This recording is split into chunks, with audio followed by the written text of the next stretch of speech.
اعوذ باللہ من الشیطان الرجیم بسم اللہ الرحمن الرحیم الصلاۃ والسلام علیک یا سیدی یا رسول اللہ وعلی آلک واصحابک یا حبیب اللہ۔ تمام سننے اور دیکھنے والے مسلمان بھائیوں کی خدمت میں میری طرف سے السلام علیکم ورحمۃ اللہ وبرکاتہ۔ دوستان گرامی، آپ دیکھ رہے ہیں آپ کا اپنا یوٹیوب چینل ڈیلی حدیث۔ انشاءاللہ عز و جل العزیز ہمارے اس چینل کے اندر آپ کو اور ہم سب کو سننے کے لیے حضور علیہ السلام کی حدیث مبارکہ سننے کو ملیں گی۔ آج کی ویڈیو شروع کرنے سے پہلے تمام دوستوں سے گزارش ہے کہ آپ ہماری اس ویڈیو کو مکمل دیکھیں، ویڈیو کو لائک کریں، کمنٹ کریں اور شیئر کریں۔ وہ ہمارے یوٹیوب چینل ڈیلی حدیث کو سبسکرائب کریں تاکہ ہر آنے والی نئی ویڈیو آپ تک پہنچ سکے۔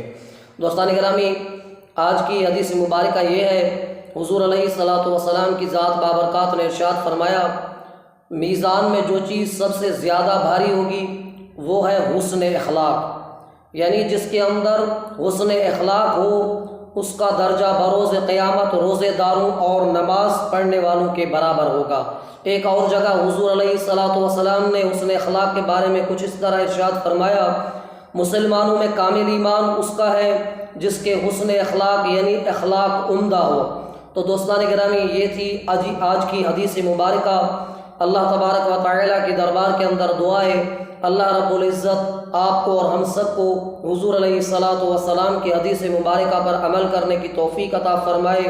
آخر میں حضور علیہ السلام کی دربار اقدس کے اندر درود شریف کا ہدیہ پیش کرتے ہیں۔ صلو علی الحبیب صلی اللہ تعالی علی حبیبنا محمد صلی اللہ علیہ وسلم، الصلاۃ والسلام علیک یا رسول اللہ وعلی آلک واصحابک یا نبی اللہ۔ ملتے ہیں ایک نئی ویڈیو کے ساتھ۔ السلام علیکم ورحمۃ اللہ وبرکاتہ۔